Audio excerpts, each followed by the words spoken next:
Hi, and welcome to your favorite podcast of the Temple Shalom League, the video capsule recaps of your Mets. Ladies and gentlemen, spring training season is over for the Mets. This Sunday we're gonna be making the cuts to see who in our team is gonna actually start the season. So be careful, be on the watch, because if you get a red card like this one, don't think it's actually going to be a prank like the one they did to Charlie Sheen in Minor League Baseball 1, but rather a decision from the Mets organization to make another run for the championship. We make all the adjustment. We took 11 weeks to figure, 12 weeks to figure it out what we're going to do. And coming week 13, you know who is going to be on the roster of the Mets. Kidding aside, I hope you have enjoyed so far all the events we have put together in this season. We try to do a bit of a different flavor when having special days and what have you, along with the interviews. Unfortunately, I have to inform that the last event that we have, the Little League Day game, logistic wise, we couldn't manage to do it. And just to give you a disclosure on what we were planning to do, I've been also coaching a little league team, Mateo's team, also named the Men's. Of course, I'm just trying to use all the gear that I have available. And my plan was to actually give the trophies for the kids in that day. But tons of the parents actually had travel plans for the Memorial Weekend, and they couldn't actually make it for tomorrow's game for the Mets. So this is actually the photo that we took on the fields recently with all the kids. That aside, I promise you, in some point in my Shalom career, I'll make that happen with the teams because, hey, after all, I have two boys, so probably this is not going to be my last season coaching T-ball. There you go, right? So I hope you enjoy all the events that we did, from St. Patrick's to Venezuelan Heritage Day to the New York City Cup and so on and so forth. And hopefully that was pretty fun from an event perspective. Now we have to focus on the playoff and try to make another run for the championship. And talking about doing events and things for the kids, my next guest in this episode is one that you're truly gonna love. It was a pretty fun interview, and I just want to let you enjoy watching the little Schwarzy going into the hot chair. Let's go into the live interview. And we're live on week 12 of the live interviews. Today, the chair might look empty, so you're thinking, well, maybe it's because nobody wants to sit here. Quite the opposite. We have one of the most cool interviews of all, the one and only Miles Swan. Welcome, Miles! Yay, buddy! There you go. So we're gonna record the first ever video that you're gonna do. Are you ready? Sure. All right.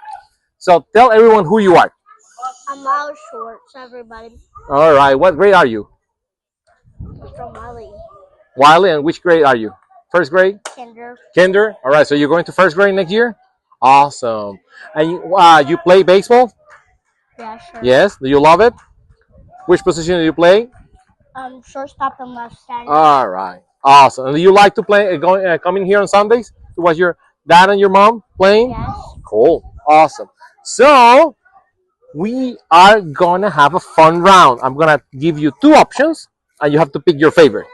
All right? You ready? Let's go. What is your favorite baseball player? Christian Yelich or Corey Seager?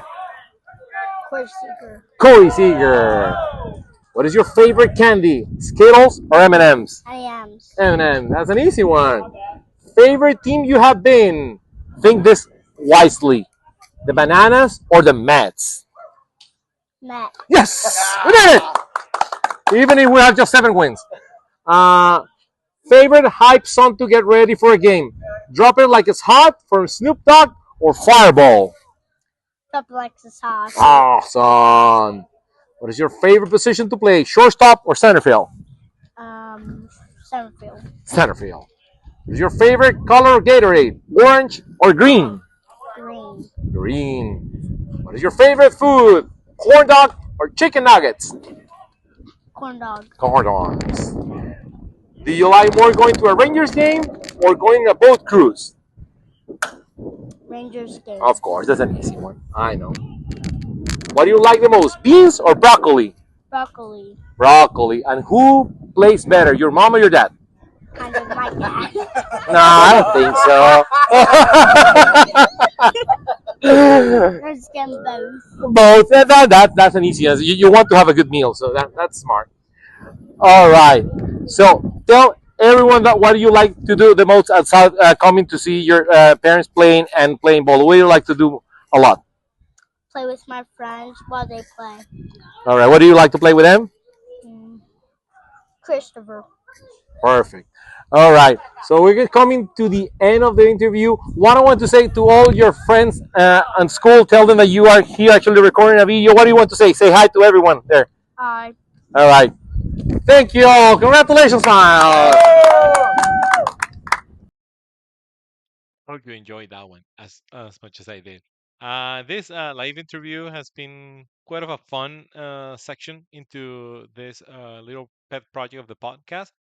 But I should say that having the opportunity to interview someone that I seen him since he was born, it was just awesome. I cannot wait to see Miles playing with his parents in Shalom in some point in the future. Although hopefully he doesn't, and he actually goes to any professional aspect when it comes to playing baseball.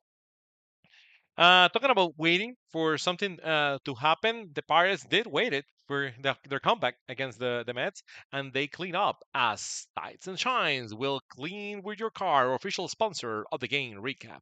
So the Pirates took on the Mets in a very fought battle, 14-11.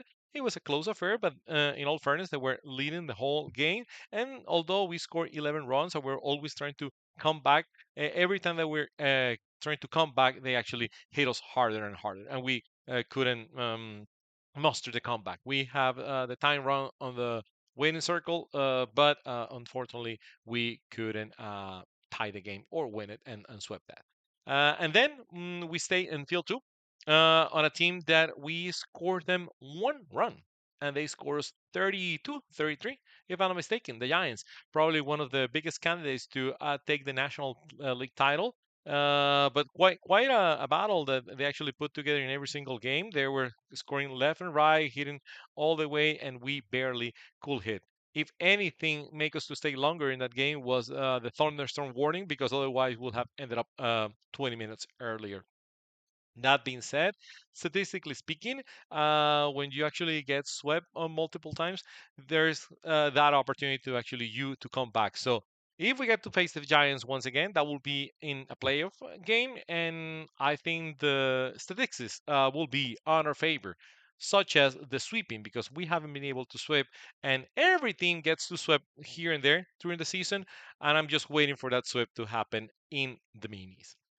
Talking about who actually took us there to the whole season and the minis, the game superstars, the one that did not get clean up as the Mets did, were Ben Nyan, who went 2 for 5 with 2 runs, a single, one bomb, and 4 RBIs.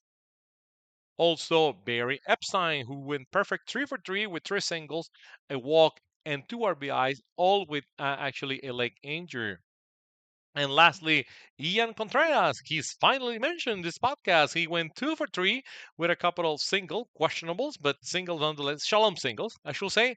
A run and a walk in 4 at bats.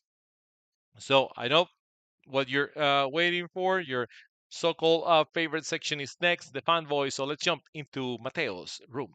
See you there.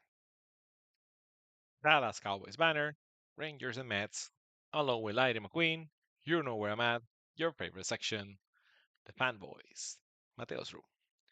Today we have 2 questions. The first one comes from Dr. C in Boston, Massachusetts. He asks, Leo, are you planning to have future interviews once the gets eliminated in a couple of weeks? Salty question. But I should say, I mean, I could expect that because we have not been picked to win every week throughout his predictions. So I should say that TBD, depending on how long or runs for the playoffs looks like, definitely as long as the Mets are alive, we'll do interviews.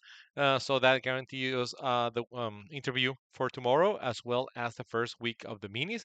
From that onwards, depending on availability and who's playing and who can actually get there, I might swing by and do the interviews. But because we're planning to make another run for the championship, I should say that we should have a lineup 5 to 6 more people to be interviewed. To be the soonest, Cesar Garza. You'll see him on my interview tomorrow. So keep an eye on that. That will be a very fun interview in what is going to be our battle for the last place match tomorrow. Thank you for asking. The next question come from Guitar Andy. He asks, Leo, you mentioned about having a Shalom anthem to be released in some point during the season. How are those plans going? So I'm happy to announce that the lyrics are completed by Adriano. He's actually trying to make a couple of versions. What is going to be more of a music-oriented version, and another one is going to be more anthem. He has kind of the music so-called ready, but he's actually looking for support from the league just to put that together. So if you happen to be around, know that you can contribute to it. I mean, I can think about and this Warrenly's son, who played a phenomenal version of the national anthem on the past championship series, along with Ryan Pring, which I know also loves to the music aspect to it. But anyone that actually want to contribute from a music perspective, please let me know. I'll make sure that I connect those dots with Adriano, but he's looking for that help. But that's still on the plan to be released before the next championship series. So with that coming to an end, a couple of games left for the Mets in the regular season. We're going to be facing the Reds. Coincidentally enough, we actually faced the Reds on the last game of our regular season last year. So who knows if that means something. And we're going to be facing the Cardinals for the battle, like I said, for the last place. But regardless of battle, regardless of previous matches or not, one thing that the Mets keeps guaranteeing and providing to the whole fan base for the Mets and across the Shalom leagues is the time of your life. So make sure you bring your kiddos and your wife because you're gonna have a fun time watching the Mets. So long.